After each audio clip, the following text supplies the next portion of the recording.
بەڵێ بینەرانی زێدە عزیزی کەناڵی کوردستان 24 سڵاوتان دەبێت خۆشحاڵم لەم هەفپەیڤینە تایبەتاتمەوە خزمەتتان لەگەڵ بەڕێز دومینیک ماس کونسڵی گشتی فەڕەنسا لە هەرێمی کوردستان مەبەستمان لەگەڵ جەنابیانە لەسەر کۆمەڵێک بابەت ئەم شەو گفتوگۆ بکەم چونکە ئەو وردە ئەرکەکەی لە کوردستان کۆتایی دێت بۆ ئێمانەوێ بزانین لە ساڵانی ڕابردووی کارکردنی لە هەرێمی کوردستان ئەوان توانیویانە لە ڕووی سیاسیەوە لە ڕووی ئابووریەوە لە ڕووی کەلتوریەوە لە ڕووی هاوکاریکردنی هێزی پێشمەرگەی کوردستان و لە ڕووی سەربازیەوە بێگومان لە ڕووی دیپلۆماسیەوە تا چەند دەتوانیویانە هاوکاری هەرێمی کوردستان بکەن پەیوەندیەکان تونند و تۆڵتر بکەن چونکە ئێوە شاگادارن ئەو کاتێک کە هەموو جیهان و هەرێمی کوردستان لە خراپۆ سوچێکەوە ئابلوقەیەکی زۆری لەسەر بوو لە دوای بڵین ئەنجامدانی ڕێفراندەم و لە دوای ڕووداوەکانی 16 ئۆکتۆبەر فەڕەنسا وەکو یەکێک لە تاقە وڵاتەکان بڕیاریدا کە دەرگا بەڕووی هەرێمی کوردستاندا بکاتەوە و لەوێشەوە دەرگا بەڕووی جیهاندا بۆ هەرێمی کوردستان کرایەوە بەسمانە لەسەرم بابەتانە و زۆر بابەتی دیکەش گفتوگۆ بکەین من زیاتر ناڵێم بە خێراتنی بەڕێز دومینیک ماس کونسڵی گشتی فەڕەنسا لە هەرێمی کوردستان دەکەم سوپاس بۆ ئامادەبوونتان ئێوە باشتر بۆ ئێوە گەر سەرەتا لەوێەوە دەست بە بەرنامەکەمان بکەین ئێوە ماوەی چەند ساڵێکە لە هەرێمی کوردستانن و کارتان کردووە کە لە ڕووی سیاسیەوە لە ڕووی ئابووریەوە لە ڕووی کەلتوریەوە لە ڕووی سەربازی و دیپلۆماسیەوە هاوکاری هەرێمی کوردستان بکەن لەو ماوەیە توانیتان چی بکەن و چەند توانیتان ئامانجەکانتان بپێکن و جێبەجێیان بکەن. Merci tout d'abord de m'accueillir sur votre plateau pour ce qui sera ma dernière interview télévisée. 3 ans passés avec vous. ماوەی 3 ساڵەکەم لە هەرێمی کوردستانم 3 ساڵی زۆر گرنگ بوون لە ژیانی مندا پێم وایە کە بە سەرجەمتی مەکانی قونسڵخانەوە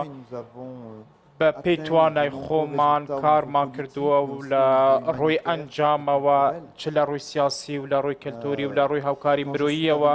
کارێکی زۆر جوانمان کردووە کاتێک کە 2016 دەست بەکار بووم ئەو کاتە جەنگی ڕزگارکردنی داعش دەستی پێکرد بوو لە مووسڵ لەو کاتانە سەختانەدا من لەگەڵ ئێوە بووم کاتێک کە پێشمەرگە شەهید دەبوون کاتێک کە خەڵک خەریک بوو بێ هیوا دەبێ وامان کرد کە بە پێی توانای یارمەتی هەموو لایەک بدەین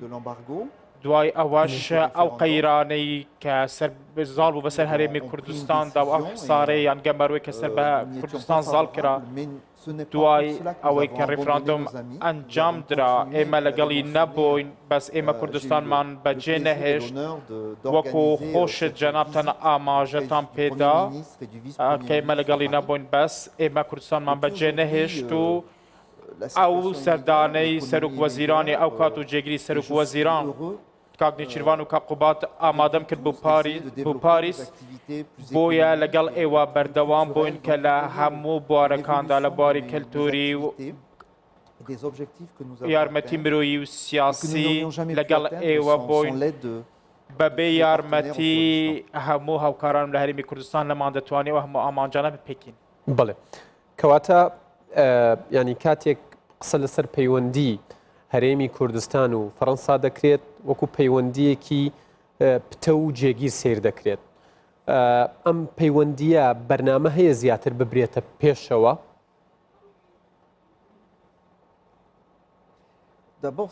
پێشێکی ئەو پەیوەندیەکی مێژوویە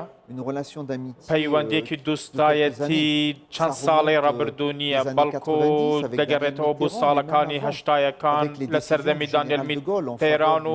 پێش دانیێل میتێرانیش لە کاتی سەرۆکایەتی شارل دو گۆل کە چەند بڕیارێکی دەرکرد لە بەرژەوەندی هەرێمی کوردستاندا بوون بۆیە لەم چەند ساڵی ڕابردوودا ئەو پەیوەندیانە پەرەیان سندووە و من وەکو قۆنسولی گشتیش شانسم هەبووە کە بۆ دوو جار پێشوازی لەسەر و کومار لە هەرێمی کوردستان بکەن کە وە شتێکی زۆر زۆر دەگمەنە چەندین شاندی فەرمی سەردانی هەرێمی کوردستانیان کردووە لە ئاستە هەرە باڵاکان بنیش لە هەرێمی کوردستان لەگەڵ هەموو کەسان لەگە هەموو دەسەڵاتدارەکان کارم کردیەوە لە نزیکەوە پێشم وایە کە ئەو پەیوەندیانە بەهێزتر دەبن لە هەداهاتوودا ڕاستە قۆنسوڵەکان سەرقۆنسوڵەکان دەگۆڕدرێن بەڵام پێم وایە و دڵنیاشم لەوەی کە جێگرەوەی من لەسەر ئەم ڕێگایە بەردەوام دەبێتن و ئەو پەیوەندیە دووستایەتیەی کە هەیە لە نێوان فەرەنسا و هەرێمی کوردستان پەرەی پێدەدا و گەشەی پێدەدا وەکو خۆشتان بە ئاماژەتان پێکرد و بینیمان لە ماوەکانی ڕابردوودا یادداشتنامەیەک لە نێوان پارێزگای هەولێر و شارەوانی پاریس واژوو کرا و سەر و کۆماریش ئاماژەی بەوە کرد کە دەیەوێت لەم ساڵدایان لە کوتای ئەم ساڵدا سەردانی هەرێمی کوردستان بکات. ئەمە بابەتێکی گرنگە بە نسبەت حکوومەتی هەرێمی کوردستان و هاوڵاتیانی هەرێمی کوردستانیشەوە. پێمان خۆشە بزانین سەرۆک ماکرۆن ئەم سەردانەی بۆ هەولێر کەی ڕوودەدات. پێتوانە بێتن کە من وادەی یان بەرواری تەواوی سەردانەکەت پێ دەڵێم لە ئێستاوە بەس لەوەی دڵنیام کە سەر و کۆمار پێش کۆتایی هاتنی ئەم ساڵ سەردانی هەرێمی کوردستان دەکا لە مانگی هەفتی ڕابردوودا لە کوبوونەوەکەماندا لە کوشکی ئێلیزێ لە پێشەبەت سەر و کۆمار بە سەرۆک نێچیروانی گوت وعدی پێدا کە پێش کۆتایی هاتنی ئەم ساڵ سەردانی هەرێمی کوردستان دەکات جێگەی داخە کە من لێرە نابم بۆ پێشوازیکردن لە سەر و کۆمار بەس دڵنیابن کە ئێوە پێشوازی لێ دەکەن و دەیبینن. باشە ئەوەندەی ئێوە ئاگادار بن ئەم سەردانە چ گرنگیەکیە بێت بۆ پێگەی هەرێمی کوردستان و بەرنامەی سەردانەکە چۆنە و چی دەبێت؟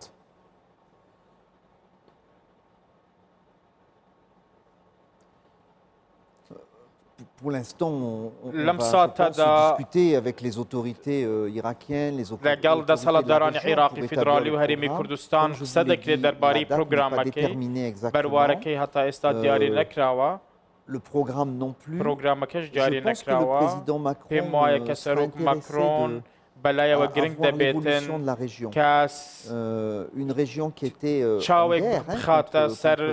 گەشە سەندنی هەرێمی کوردستان لەم چەند ساڵی ڕابردوودا دوای نەمانی داعش دوای نەمانی جەنگی داعش و دوای نەمانی گەماڕووی لەسەر هەرێمی کوردستان چونکە ئێستا سەردەمێکی نوێ بە هەرێمی کوردستان لەدایکبوونێکی نوێ بۆ هەرێمی کوردستان لە هەموو ڕۆیەکەوە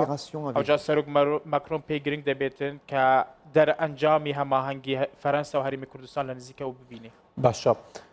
بابەتێک هەیە دەوترێت فەرەنسا وەکو پێویست و بەرهێنانی لە هەرێمی کوردستان نەکردووە بە تایبەت لە بواری ئابووری. سەردانی سەرۆک ماکرۆن چ ڕۆڵێکیە بێ لەوەی کە فەرەنسا و بەرهێنانی زیاتر لە هەرێمی کوردستان کات لە بوارە جیاوازەکان و بە دیاریکراوی لە بواری ئابووری و بنیادنانەوەی ژێرخان. هیوادارم کە شتە بکرێ بەس دەمەوێت پێتان بڵێم کە لە 2014ەوە کاتێک کە جەنگی داعش هەبوو کاتێک کە گەماڕوو لەسەر هەرێمی کوردستان هەبوو هیچ کامێک لە کۆمپانیا فەرەنسیەکان کوردستانیان بەجێ نەهێشت هیچ کارمەندێکی فەرەنسی کوردستانیان بەجێ نەهێشت بۆ گەڕانەوە بۆ فەرەنسا. ئێمە هەمومان لە هەرێمی کوردستان ماینەوە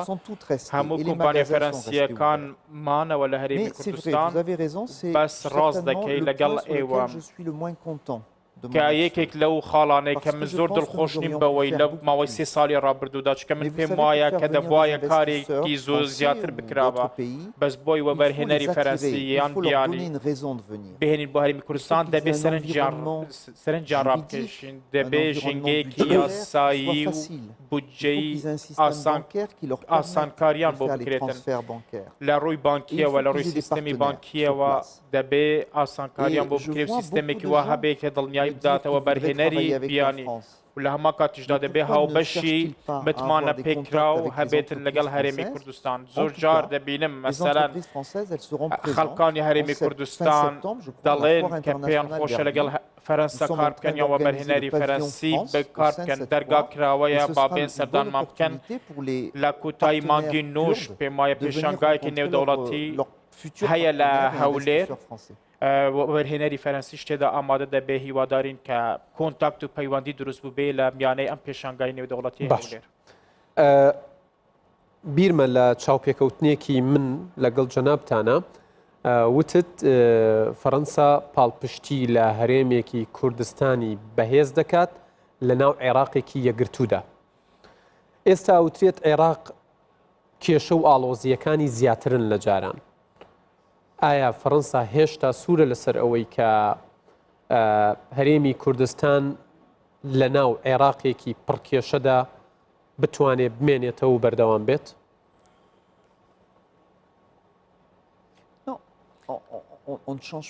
ئێمە سیاسەتی خۆمان ناگۆڕین، ئێمە هەموو کاتێک زۆر ڕۆن و ئاشکرا بووین، ئێمە هیچ کاتێک گوتار و گوتاری سیاسی خۆمان نەگۆڕیوە لەسەر ئەو گوتارە بەردەوام بووین، چ لەگەڵ هەولێر چ لەگەڵ بەغدا، ئێمە لەگەڵ عێراقێکی بەهێزداین، لەگەڵ عێراقێکی دیموکرات داین، لەگەڵ عێراقێکی یەکگرتوو داین کە لە چوارچەوەی ئەم عێراقەدا هەرێمی کوردستانی فیدرال هەموو مافەکانی بەرجەستە کرابێت. ئەم گوتارە بەر لە ئەنجامدانی ڕێفراندۆم ئاماژەی پێکرا دوای ئەنجامدانی ڕێفراندۆمیش ئەم گوتارە جەختی لێکرایەوە. ئێمە من وەکو کەس ڕای شەخسی خۆم پێم وایە کە هەرێمی کوردستان ڕۆڵێکی گەورەی دەبێت لە بەهێزکردنی عێراق لە ڕووی چاکسازی ئابوووریەوە ئەو ڕیفۆرمانەی کە کراون دەکرێت ئەمە بتە دیاردەیەکی زۆر گرنگ بۆ عێراقیش. هەموو ئەو کۆمپانیانێک کە لە هەرێمی کوردستانن دەکرێت ڕوولیان هەبێ لە بنیادنانەوەی ژێرخانی عێراقی چونکە لێرە ئاسایش بەرقەرارترە وەکو لە عێراق. لێرە لە هەرێمی کوردستان سامانی کەسی شەخسیمان زۆرە نەوەکو ئەوەی ئێمە ببینە نمونەیەک بۆ عێراق بەڵکو دەکرێت یارمەتی عێراقیش بدەین بۆ ئەوەی لەو کێشانە دەربازی بێت. باشە دیسانەوە پێم خۆشە لەسەرەوە پرسیارێک بکەم. دوایەوەی کە سەرۆکی نوێی هەرێمی کوردستان هەڵبژێردرا دیسان فەرەنسا لە وڵاتە کەم و سەرەتاییەکان بوو کە پێشوازی لە سەرۆکی هەرێم کرد کە پەیوەندیەکانی لەگەڵ هەرێمی کوردستان جارێکی تر دووپات کردەوە کە پەیوەندیەکی بەهێز دەبێت. ئایا ئەمە بە مانای ئەوە دێت کە فەرەنسا کورد و کوردەکان و هەرێمی کوردستان و حکوومەتەکەی بەجێ ناهێڵێت و بەرداوامە بێت لە پاڵپشتیان؟ بەڵێ Je sens bien chez les Kurdes toujours cette question de savoir si les Français هەموو کات هەست بەوە دەکەم کە لە لای کوردەکان بەلانەوە گرنگە کە فەرەنسا دەمێننەوە یان نامێنەوە. بەسەگە بە بیری خۆمان بیننەوە لە کاتە سەختەکاندا چ لە کاتی ئەنفالدا چ لە کاتە هەرە سەختەکاندا فەرەنسا کوردستانی بەجێ نەهێشتووە. چۆن فەرەنسا کوردستان بەجێ دەهێڵێ هەر سەرۆکێک هەر کەسێک سەرۆکی هەرێم بێتن یان سیاسەتی هەرێمی کوردستان چۆن بێ فەرەنسا بەردەوام پشتگیری هەرێمی کوردستان دەکات. لە 2014ەوە پێشوازیمان لە 6,000 ئاوارەی ئێزیدی و مەسیحی کردووە لە فەرەنسا ئەوانەی کە لە داعش ڕزگاریان بۆ یان لە دەشتی داعش ڕایان کرد. بن شانازی بەوە دەکەم بەڕاستی کە سەرۆک نێچیروان بارزانی بۆ یەکەم سەردانی خۆی فەرەنسای هەڵبژارد. ئەوە پیشان دەدا کە گرنگیەک بە ڕۆلی فەرەنسا وڵاتەکەی من دەدا و دەتوانم دڵنیاتان بکەمەوە کە سەرۆک ماکرۆن دووستایەتیەکی زۆری هەبوو بۆ سەرۆک نێچیروان بارزانی نەوەکو بڵێن کۆبوونەوەیەکی زۆر فەرمی بوو وەکو ئەوەی لەگەڵ سەرکردەکانی وڵاتانی تردا ڕوودەدا بەڵکو کۆبوونەوەیەکی زۆر دووستایەتی بوو لە نێوانیاندا. ئەگەر بەبیری خۆشمان ببینینەوە لە 2017 دوای ڕیفراندۆم 16 ئۆکتۆبەر سەرۆک وەزیرانی ئەو کات نێچیروان بارزانی و جێگیری سەرۆک وەزیران قوبات تاالبانی زۆر بە نهێنی سەردانی فەرەنسان کرد و جەوێکیان خڵقاند کە زۆر بە دوستانە پێشوازیان لێکرا ئێمە هیچ کاتێک دوستەکانمان بەجێ نایەڵێن بەردەوام لەگەڵ ئێوە دەمێنینەوە بینیمان دوای ڕێفراندۆم و دوای 16 ئۆکتۆبەر ئێمە لەگەڵ ئێوە ماینەوە هیچ کاتێک دۆستی خۆی بەجێ نایڵێ پێم خۆش بۆ وێنەیەت پیشان بدەم کۆمنتت چییە و ئەم وێنەیە چیت بیرە خاتەوە و بۆ داهاتوو چیتان هەیە بە کوردەکانی بڵێنەوە دیسان D'abord, c'est une photo que j'ai dans mon bureau. ئەم ڕسمە لە ناو نووسنگەی خۆم هەیە لە سەرەوەی زی خۆم دامناوە لەگەڵ سەرۆک بارزانی و سەرۆک تاڵابانی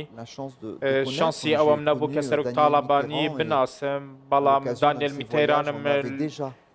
بینی بوو پێش ئەوی بێم بۆ هەرێمی کوردستان یەکەم جار کە ناوی کوردستانم ببیستم لە زاری دانیێل میتێران بوو لە ئەمریکای باشوور ئەو کاتە من لەوێ بووم دەست بەکار بووم دانیێل میتێران باسی کوردستان بۆ کردم ئەمەیە ڕۆلی فەرەنسا بۆ هەرێمی کوردستان دەبینین کە خاتو دانیێل میتێران لە نێوان سەرۆک بارزانی و سەرۆک تاڵابانیدایە کە کوردستان یەکگرتوو بێتن ئێمە بەلامانەوە زۆر گرنگە کە کوردستان یەکگرتوو بێتن چونکە یەکگرتووی هەرێمی کوردستانەوا دەکا کە بەرژەوەندی خەڵکی هەرێمی کوردستان دەپارێزێ و ڕۆلی دانیێل میتێران بۆ کە وای کرد بە شێو لە شێوەکان ئەو یەکگرتوویە بەرقەرار بێتن لە نێوان کوردەکاندا لەسەر ئەو ڕۆڵە ئێمە بەردەوام بووین بۆ ئەوەی کە یەکگرتوو هەرێمی کوردستان بپارێزین کاتێک کە سەرۆک ماکرۆن پێشوازی لە سەرۆک وەزیران نێچیروان بارزانی و دواتر سەرۆکی هەرێم نێچیروان بارزانی و دواتر کە قسە لەگەڵ سەرۆک وەزیرانی عێراقیش دەکا یەک گوتاری سیاسی هەیە بۆ یەکگرتنی و پاراستنی یەکگرتووی هەرێمی کوردستان باشە چی بەنسبەت حکوومەتی نوێی هەرێمی کوردستانەوە کە لەلایەن بەڕێز مەسرور بارزانیەوە سەرۆکایەتی دەکرێت تێڕوانینتان بۆم حکوومەتە چییە و بەپی ئەزمموی خۆتان پێتان وایە ئەم حکوومەتە دەبێت چی بکات بۆ ئەوەی ئەم ناوچە ئارامە زیاتر گەشە بکات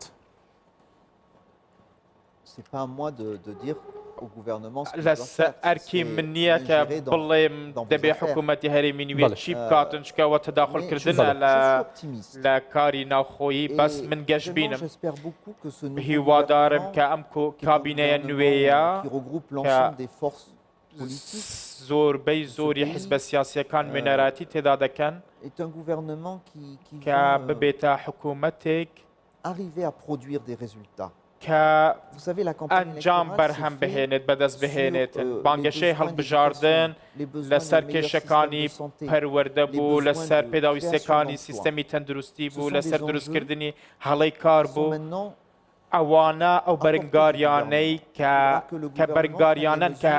حکوومەتی نوێ دەبێ شانی بداتە بەر و چارەسەریان بۆ ببینێتەوە دەبێ خزمەتگوزاری کۆمەڵاتی ئاسانکاری تێدا بکات ڕاستە ئەرکی حکوومەت زەحمەتە کێشە هەیە لە نێوان هەرێمی کوردستان و بەغدا لەبارەی بودجە لەبارەی هێزەکانی ئاسایش لە دواتریش لە داهاتوێکی نزیکیشدا دەبێ باسی ناوچە جێنێککە لە سەرەکان بکەن بەس ئەمڕۆ لە سایەی بودجەی کە هەیە لە هەرێمی کوردستان ئەو داهاتێکە بۆ هەرێمی کوردستان دێت پێم وایە و گەشتبینیشم دوای قسەکردنم لەگەڵ سەرۆک وەزیران و لەگەڵ زۆرێک لە وەزیران کە ویستی ئەوەیان هەیە کە بەردەوام بن لەسەر ڕیفۆرمەکان و چاکسازی بکەن لە زۆرێک لە بوارەکە باشە مەبەستمە باسی بابەتێکت کرد سەبارەت بە ناوچە کوردستانەکانی دەرەوەی ئیداری هەرێم یاخود ناوچە کێشە لە سەرەکان ئەمە بابەتێکی گرنگە بەلای هەموو کوردێکەوە بەلای حکوومەتی هەرێمی کوردستانیشەوە بەلای حکوومەتی عێراقیشەوە تێڕوانینی ئێوە چییە بۆ چارەسەرکردنی ئەو ململانی یاخود ئەو ناستەقامگیریەی لەو ناوچانە هەن وەکو دەزانن من زۆر بە تەواضع لەسەر بابەتە قسە دەکەم ماوەی چەند ساڵە کە ئێوە و بەغدا و نەتەوەی گرتووەکان لەسەر ئەو بابەتە کار دەکەن پێم وایە کە چارەسەرێک نییە چارەسەرێکی هەنووکەی نییە بۆ ئەم بابەتە چکە جددی نابێتن ئەم چارەسەرە پێم وایە کە هەموو ئەکتەرە سیاسیەکانی بەغدا و هەولێر دەبێت چارەسەر بدۆزنەوە چارەسەر لە ڕۆی یان لەسەر بنەمای دەستور و مادەی ١٤ بدۆزنەوە بۆ ئەوەی بگەنە چارەسەرێک یان بۆی بگەن بە دۆزینەوەی چارەسەرێک کە خەڵکانی ئەو ناوچانە لێ ڕازی بن نازانم بە شێوەیەک دەکرێت ئەو نوێکاریە بکرێ ئەو چارەسەرە بدۆزینەوە دەزانین کە نەتەوەی گرتووەکان لەسەر ئەو بابەتە قسە دەکا و گفتوگۆ دەکا و فەرەنساش پشتگیری لە دەست پێشخەرینەتەوەی گرتووەکان دەکا ئەوەی گرنگە بەلای فەرەنساوە کە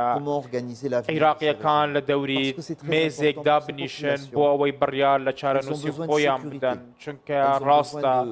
خەڵکی ئەم ناوچانە ناوچە کێشە لە سەرەکان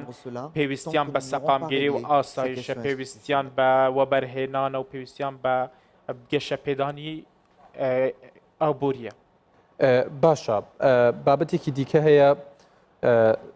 کە هەمیشە بینەران چاوەڕێن قسەی لەسەر بکرێت کە ئێوە میوانداری بکرێن پێم وابێ خۆشتان نەزانن بابەتی چییە بڵێ بابەتی ڤیزە لە ماوەی ڕابردوو تقریباً 50% پێدانی ڤیزەتان زیاد کردبوو ڕێژەکەتان زۆر زیاتر کردبوو پلان هەیە کە ئەم ڕێژەیە زیاتر بکرێت و ئاسانکاریەکان بۆ پێدانی ڤیزە بە هاوڵاتیان لە هەرێمی کوردستان گەیشتۆتەکە پێشەکی جارێکی تر سێ ژمارە دەڵێم En 2014, 2014 nous avons reçu ئێمە نزیکەی 2500 2000 بۆ 2500 داواکاری ڤیزەمان بەدەستگەیشت pour les 6 premiers mois de 2019. بۆ 6 مانگی یەکەمی ئەم ساڵ Plus de 8000. نزیکەی 8000 داواکاری ڤیزەمان بۆ Ça هاتووە fait donc entre دەتوانین بڵێن کە لە 2014-2500 à peu près 15 000. 6 مانگی یەکەمی 2019 8000 Vous voyez دەبینین comment nous avons کە بە augmenté چ شێوەیەک ئێمە ڕێژەی وەرگرتنی داواکاری ڤیزەمان بەرز demandant à un کردوتەوە prestataire de service de دوای ئەوەی کە travailler pour nous. داوامەکەیەک لە کۆمپانیەکان لەگەڵ ئێمە کار بکاتن بۆ ئەوەی دەرفەت بە ژمارەیەکی زۆری دانیشتوانی هەرێمی کوردستان بدەین بۆی سەفەری دەرەوە Beaucoup de بکەن gens زۆرێک لە کەسان گلەی دەکەن کە ڤیزا وەرناگرن Schengen avec کە la France. ڤیزەی شنگن وەرناگرن لە Généralement, les قوسڵخانەی gens qui se plaignent فەرەنسا sont les gens qui n'ont pas eu de visa. هەموو ئەو کەسانێک کە گلەی دەکەن ئەوانن کەی ڤیزان C'est-à-dire plus وەرنەگرتووە de 50% هەموو ئەو کەسانێک کە ڤیزان وەرگرتووە کە de ces نزیکەی 15 000 dossiers par an نزیکەی 150 ئەو ont un کەسانە visa et ne se plaignent pas. ئەوانە گلەی Et je vais vous ناکەن dire quelque chose. دەتوانم La پێشتان dernière fois, بڵێم j'étais dans Paris, sur les جارێکیان Champs-Élysées, ماوەیەکی پێشێستا لە شانزەلیزێ بووم لە پاریس qui m'arrête.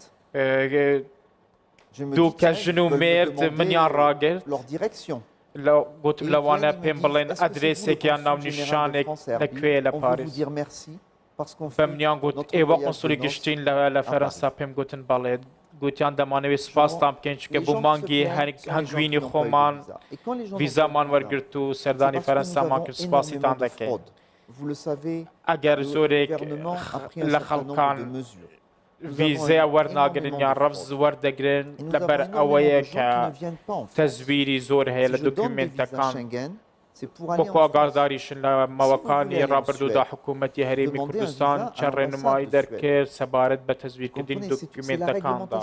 شتێکی تریش ئەوەیە کە زۆرێک ئەو خەڵکانێک کە سەردانمان دەکەن نایەنەوێ بە فەرەنسادا بڕۆن دەیانەوەیەک سەر بڕۆن بۆ سوید یان دانیمارک یان وڵاتانی تر لەسەر ئەوە من ناتوانم ڤیزایان پێ بدەم چکە ڕێنمایی ناوچەی شنگن هەیە تایبەت بە پێدانی ڤیزا ئێمە ناکرێت ڤیزە بەوانە بدەین ڕاستە و دواتریش لە سەربابەتی تەزویری دوکیمنتەکان و بەڵگەنامەکان ئەو خەڵکانە زۆرێکیان داوای پەنابەری نایاسایی دەکەن لە وڵاتانی ئەوروپا بۆیە ئێمە دەبێت زۆر ئاگادار بین کە ڤیزە بە چ کەسێک دەدەین چونکە ئەو کەسێک کە لە فەرەنسایە لە وڵاتانی ئەوروپا دەمێنەوە دواتر کێشەی یاسایی و ئەمنیمان بۆ دروست دەبێتن ناتوانین وها بە ئاسانی بیان گەڕێنینەوە بۆ هەرێمی کوردستان بەلامەوە زۆر گرنگە کە یارمەتی هەموو دانیشتوانی هەرێمی کوردستان بدەین کە سەردانی وڵاتەکەم بکەن و بە شێوەیەک لە شێوەکان پێشوازی لێ بکەن وەکو ئەوەی کە هەرێمی کوردستان پێشوازی لە من کردووە بەس لەسەر ئەو بابەتانە زۆر زۆر حەزەرین و زۆر ئاگادارین کە ناتوانین بەڕێز ماس من کەمتر لە 2 خولەکم ماوە و 3 پرسیاریشم هەیە زۆر بە کورتی وەڵام بیتەوە سوپاس دەکەم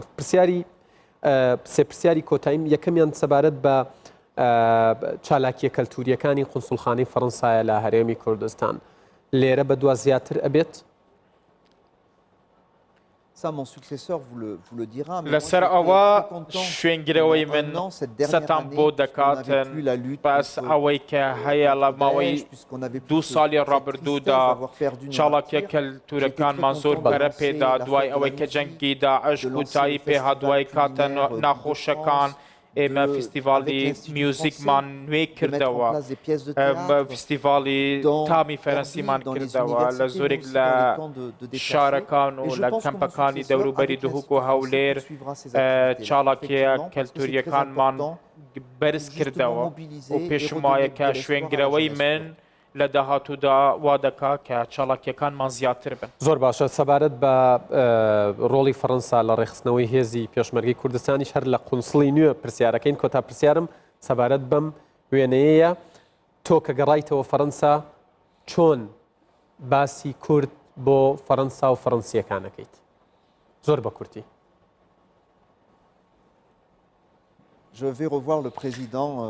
سەرۆک ماکرۆن دەبینمەوە لە 10 ڕۆژی داهاتوودا سەرۆک ماکرۆن دەبینم لە کوبوونەوەیەکدا کە تایبەتە بە باڵوێزەکان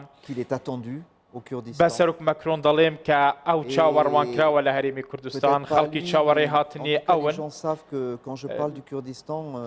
لەوانە نییە سەرۆک کۆمار بەڵام ئەو خەڵکانی تر کە قسەیان لەگەڵ دەکەم هەز دەکەن کە بە شێوەیەک باسی هەرێمی کوردستان دەکەم بە چه هەستێک باسییان دەکەم چونکە دۆستی زۆرم هەبوون لە هەرێمی کوردستان یاوە دەوەری زۆرم هەن لە هەرێمی کوردستان و لە هەموو کاتە خۆش و نەخۆشەکانیشدا لەگەڵ دۆستەکانمان بووین لە هەرێمی کوردستان بەڕێز دومینیک ماس کونسڵی گشتی فەڕەنسا لە هەرێمی کوردستان سوپاس کە هەمیشە پاڵپشتی گەلی کورد و هەرێمی کوردستان بوون سوپاس کە لەو چەند ساڵە لێرە خزمەتی کورتان کردووە زۆر زۆر سوپاس بۆ بەشداریشتان لەم بەرنمەیە بە هیوایەوەی کە دوا دیدار نەبێت هیوادارم منیش دەمەوێت سوپاسی ئێوە بکەم سوپاسی هەموو ڕۆژنامە نووسەکانی هەرێمی کوردستان بکەم کە لە ماوەی 3 ساڵی ڕابردوودا لەگەڵ من بوون و پێکە و بەشداری چاڵاکیەکانمان کرد بەڕاستی بۆ من جێگەی خۆشحاڵی بوو کە لەگەڵ هەمووتان کار بکەم زۆر سپاسدان دەکەم بڵێ ئەزیزانم ئەمە هەفپەیڤینێکی تایبەت بوو لەگەڵ بەڕێز دومینیک ماس کۆنسڵی گشتی فەڕەنسا لە هەرێمی کوردستان کە وردە وردارکەکەی کۆتایی دێت و سەرکۆنسڵێکی نوێ دێتە جێگەکەی تا هەفپەیڤینێکی دیکەی تایبەت ڕێزی تەواوی هاوکارانم قبول بکەن ئێوە و کوردستان لە ئەمانەتی خوادا بن خواتان